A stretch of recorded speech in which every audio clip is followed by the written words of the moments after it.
성공한 억만장자는 절대 하지 않는 생활 습관 5가지에 대해서 말씀드리도록 하겠습니다. 반대로 말하면 이것은 가난한 사람의 5가지 습관이라는 뜻이죠. 5가지 습관을 보시고 여러분은 어떤 생활 습관을 가지고 있는지 되돌아보는 시간을 가지면 좋겠습니다. 왜 가난은 자식에게까지 대물림되는 것일까요?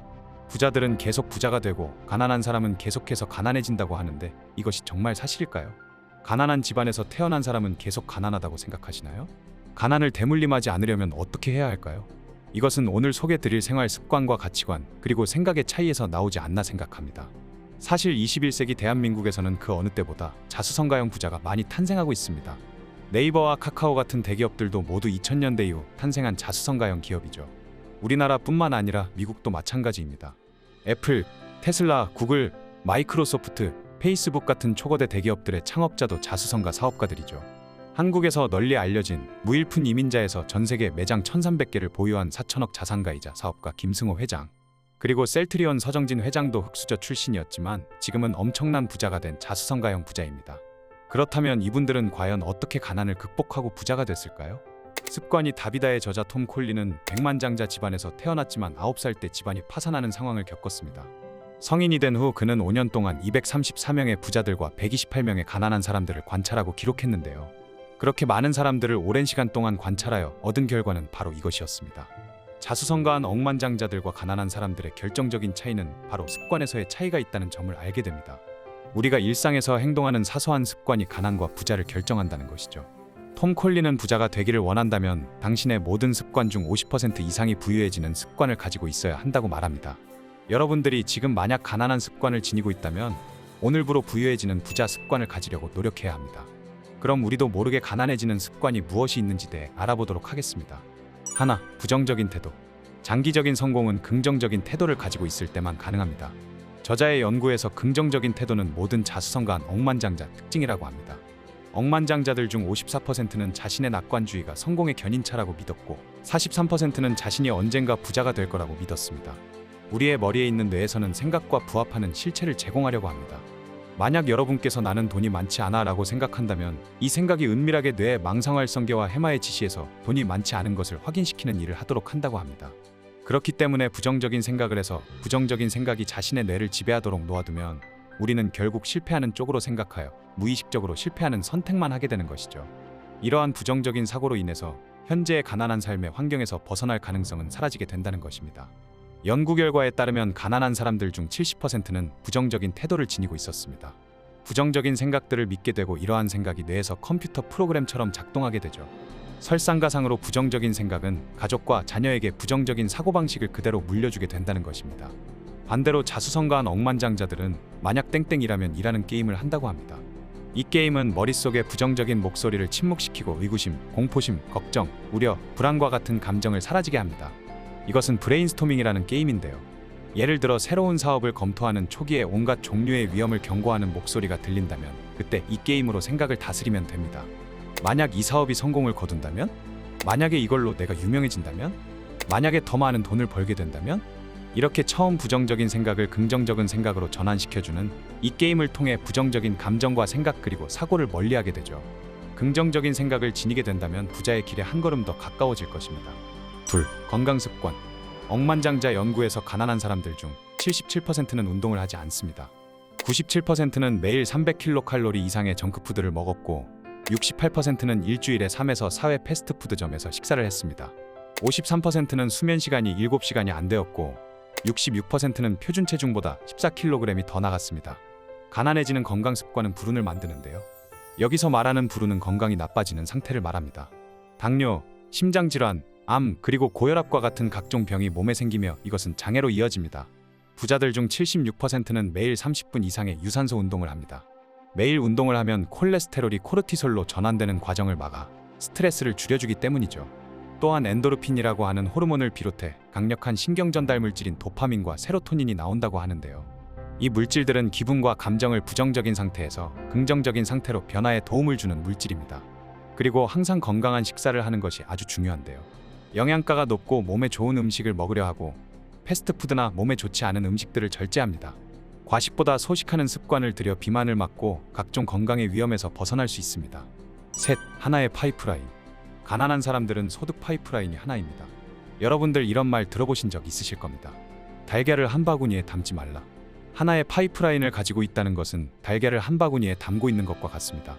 유일한 수입원이 직장에서 받는 월급인데 만약 직장에 악재가 생겨 내가 일을 하지 못하게 되고 직업을 잃게 된다면 파이프라인 하나를 잃었을 뿐인데 모든 것을 잃는 것과 같습니다. 그렇다면 부자들은 어떨까요? 자수성가한 백만장자들은 한 가지의 수입원에만 의존하지 않습니다. 그들은 여러 개의 소득 파이프라인을 개발합니다. 자수성가한 백만장자의 65%는 처음으로 큰 돈을 벌기 전에 최소 3가지의 소득 파이프라인을 만듭니다. 많은 소득도 중요하겠지만 이러한 다양한 소득원은 분명 여러분이 부자로 가는 데 있어 힘을 실어줄 것입니다. 이렇게 되면 부자도 빨리 될 수 있겠지만 리스크를 줄일 수 있는 방법입니다. 만약 3개 중에 1개의 소득 파이프라인이 사라진다 해도 여전히 2개의 소득이 있기 때문입니다. 억만장자들의 소득원을 알아보면 부동산 임대와 투자, 뮤추얼 펀드, 주식 투자, 연금 그리고 금융 투자 등이 있습니다. 여러분이 만약 정말 부자가 되고 싶다면 결국 투자가가 되어야 합니다. 특히 자산을 투자해야 합니다. 대부분의 사람이 부자가 되지 못하는 이유는 자산으로 착각하는 감각상각이 되는 사치품에 투자하거나 소비해버리기 때문입니다. 자산 투자는 전 세계 부자들이 공통적으로 하는 투자 방법입니다. 물론 이걸 보고 바로 지금부터 일을 그만두고 투자자가 될 거야 라고 행동하면 안 됩니다. 지금의 소득 파이프라인인 직장에서 버는 돈을 꾸준히 자산으로 옮기는 작업을 해야 합니다. 그렇기 때문에 직장에 계속 근무하면서 차근차근 투자자로 포지셔닝을 변경해 나가야 하는 것이죠. 넷, 규율. 억만장자들은 규율을 엄격하게 잘 지키는 사람들입니다. 그들은 자기 자신과 주변 사람들에게 높은 기준을 적용합니다. 스포츠와 마찬가지로 사업이란 자기가 해야 하는 일에 꾸준히 전념해야만 원하는 성과가 나옵니다. 그걸 실현하려면 수십 년간 매일 같이 단련해야 합니다. 물론 억만장자들이 초인이나 로봇은 아닙니다. 때로는 게으름을 피우고 싶어지기도 하고 놀고 싶어지기도 합니다. 하지만 평범한 사람들과 억만장자들의 차이점은 이럴 때 스스로 느슨해지는 걸 허락하지 않는다는 것입니다. 폴란드의 억만장자 미하일 솔로포프는 매일 아침 일어나면 억지로 싫어하는 일부터 한다고 합니다. 원래 부지런한 사람이 아니기 때문에 억지로라도 열심히 해야 한다는 것입니다. 그는 스스로 체계적인 사람이 아니라서 체계적으로 행동하도록 자신을 몰아붙여야 한다고 말합니다. 날마다 제 안에 있는 게으름뱅이를 설득해야 하는데 그 게으름뱅이는 계속 이렇게 투덜댑니다. 오늘은 너무 늦게 일어난 것 같아. 바빠서 시간이 없어. 몸이 좋지 않아. 하지만 저는 그런 자신에게 이렇게 대답합니다. 안 돼, 너 자신을 속이지 마. 넌 그냥 게으름을 피우려는 것뿐이야. 그리고 운동을 하러 갑니다. 저는 이런 식으로 결단력에 대해 배웠습니다. 보통 사람은 목표 없이 이리저리 전전합니다. 의식적으로 습관을 기르지 않습니다. 반면 억만장자들은 부의 5가지 습관을 모두 열심히 지키며 어떤 상황에서도 타협하지 않습니다. 우리 주변의 요소들은 성공에 결정적인 영향을 미치지 못합니다. 우리 삶을 책임지고 발전시키는 것은 우리 자신일 뿐입니다. 그러니 하루라도 빨리 억만장자들이 날마다 지키는 5가지 좋은 습관을 자신의 것으로 만들어 날개를 펼치고 하늘로 솟구쳐 올라가시기 바랍니다. 바람에 나부끼는 깃발이 아니라 스스로 바람이 되어보도록 해봅시다. 5. 독서. 성공한 억만장자의 공통점을 보면 대다수가 독서의 중요성을 이야기합니다. 성공한 사람들이 매번 이야기하는 책을 읽으란 말, 책을 읽고 나는 성공했다는 이 말을 수도 없이 들어봤을 겁니다. 이 말에 결국 답이 있다는 것인데도 불구하고 우린 왜 그들의 말은 듣지 않고 그저 복권을 긁으며 부자가 되기만 바라며 허황된 꿈을 꿀까요? 가난한 사람들 중 무려 92%가 배움을 위한 독서를 하지 않습니다. 한 권의 책은 한 사람의 멘토를 섬기는 일과 같습니다. 그 책에 성공한 사람의 인생 전체의 경험을 담은 엑기스 내용이 담겨져 있는 것이죠. 책이 좋은 이유는 내가 원한다면 얼마든지 성공한 멘토를 만날 수 있다는 것이죠. 부자들은 이미 부자인데도 부유하고 지식을 얻거나 유지하기 위해 독서를 합니다. 부자들 중 88%는 매일 30분 이상 자기계발을 위한 독서를 하죠. 물론 책이라고 해서 다 동일한 책은 아닙니다. 어떤 책을 읽는지도 중요합니다. 가난한 사람들 중 책을 읽는 사람들의 79%는 만화책과 같은 당장의 즐거움을 주는 책을 읽는다고 하는데요. 하지만 부자들은 성공한 사람들의 인생 경험담과 사례로 구성된 전기를 읽으며 주인공들의 사고방식과 도전, 성공과 실패를 배운다고 합니다. 억만장자들은 자신을 발전시킬 수 있는 서적을 읽으며 삶을 개선하는 방법, 새로운 아이디어를 내놨고 역사책을 읽으며 인생의 방향의 나침반으로 삼는다고 합니다. 습관은 모든 활동과 일상의 생각과 우리가 내리는 일상적인 결정의 40%를 차지한다고 하는데요. 습관이라는 것은 무의식적인 행동을 말하는데 하루를 유심히 잘 관찰해보면 우리는 무의식적인 행동을 하는 시간이 굉장히 많습니다. 그렇기 때문에 습관을 바꾸게 되면 우리의 삶은 아주 많이 변화될 것입니다. 서두에 이야기했던 것처럼 대부분의 습관은 부모에게서 물려받고 대물림됩니다. 하지만 모든 습관은 바꿀 수 있습니다. 평범한 사람들은 부자들이 어떤 습관을 갖고 있는지 알면서도 실행하지 않아 그저 평범하게 살고 있습니다. 소득 순위 상위 5% 사람들은 매일 부자 습관을 실행하고 지키고 있습니다. 지금까지 내용에서 이제 여러분은 가난해지는 습관과 부자되는 습관을 깨닫게 되셨을 겁니다. 그럼 이제 여러분들은 뭘 해야 할지 잘 알고 계실 텐데요. 내가 만약 가난한 습관을 가지고 있다면 이제부터는 부자들이 가지고 있는 습관으로 바꾸려고 노력하는 겁니다.